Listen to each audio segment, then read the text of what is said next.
Hi everyone, I'm Miranda with Multiplicity Crafts and I'm designing for the Scrapbook Blessings Club. I think you'll really enjoy today's video, so just keep watching. Today we're making Christmas treat bags from scratch. So here's the template for the bags with the measurements. Again, here's the template and the lines show you where to fold your paper. I will also have this template posted on my blog with the link in the description box below. So let's go ahead and get started with a piece of plain white copy paper. As you can see, I've already scored the left side of the paper. I've also already cut the 1.5 inch off of the top. In order to know where to score your paper, simply lay your template on top and make small pencil marks where you are to fold. You can go back and erase these marks later. The template is especially helpful if you're going to be making several of these treat bags. Again, I'm just showing here where you would mark your paper.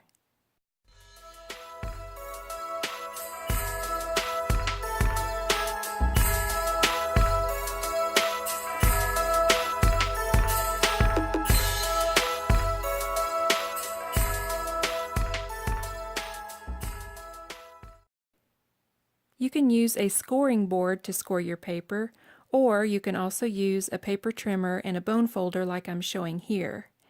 If you use this method, be careful not to bear down too hard with your bone folder because it can rip your paper. I will show a few examples of how to score your paper here.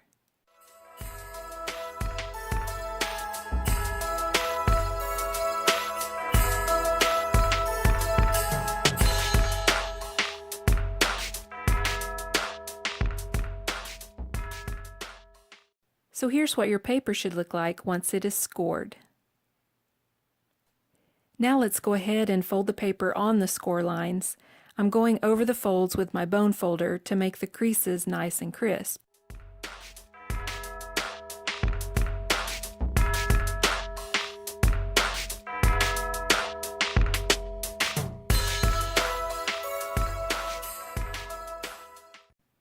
After you have your paper folded, it's time to glue the two ends into place.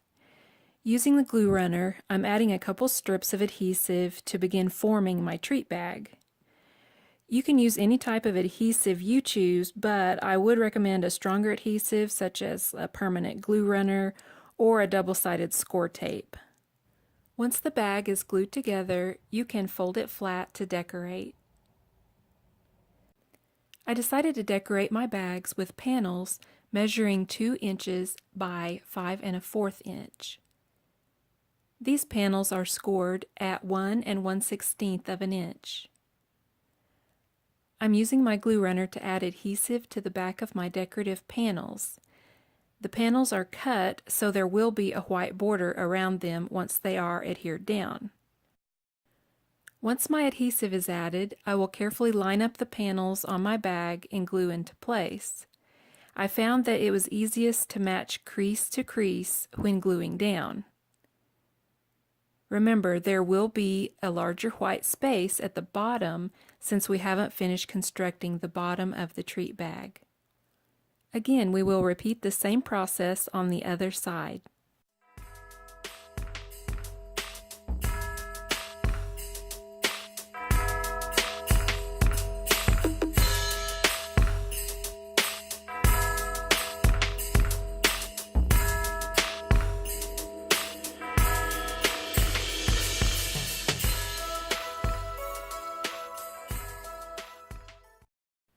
Now it's time to construct the bottom of the treat bag. Begin by unfolding your bag as shown. Then fold down the 2 flaps in the middle. Although your bag is already scored, you will need to reinforce them and also make new creases when folding closed. Really, it's a lot like wrapping a present. It may be easier for you to fold yours with it laying down on the table, but I folded mine like this so the camera would show better what I was doing.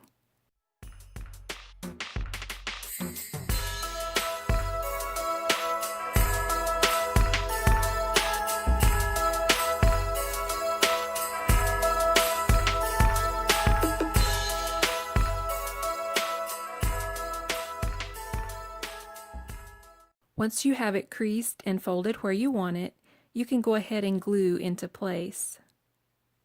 When adhering the paper flaps together, you may need to put your hand inside the bag so you'll have something to press against.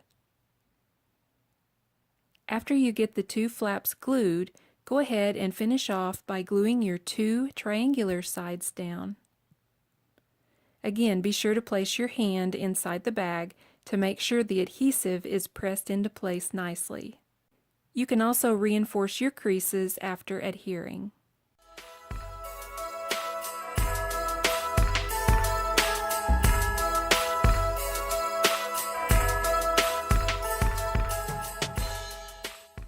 This is what the bottom of the bag should look like.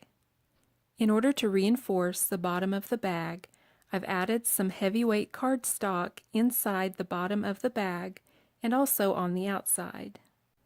And you can see here the before and after. The bottom heavyweight cardstock panels are cut at 2 inches by 2.5 inches and glued into place. Remember to cut 2 of these heavyweight panels and add on the inside of the bag and on the outside of the bag. Here are a few of the treat bags I have finished. You can decorate them to be as elaborate or as simple as you like. It's nice if you have printed cardstock panels, since this takes care of a lot of the decorating for you. But you can embellish with sequins, gems, stamps, gift tags, or bows. If you'll notice on the finished bags, I've also added notches at the top. This is optional, but if you decide to add the notch cutouts, you can use a 1-inch circle punch and just punch half of the circle out. Here is a side view of the treat bag. And here is the finished set. These small bags are perfect for gifts like jewelry, cosmetics, perfume, or even candy. If you enjoyed this, please give me a thumbs up and be sure to subscribe. Thank you so much for watching and have a Merry Christmas season.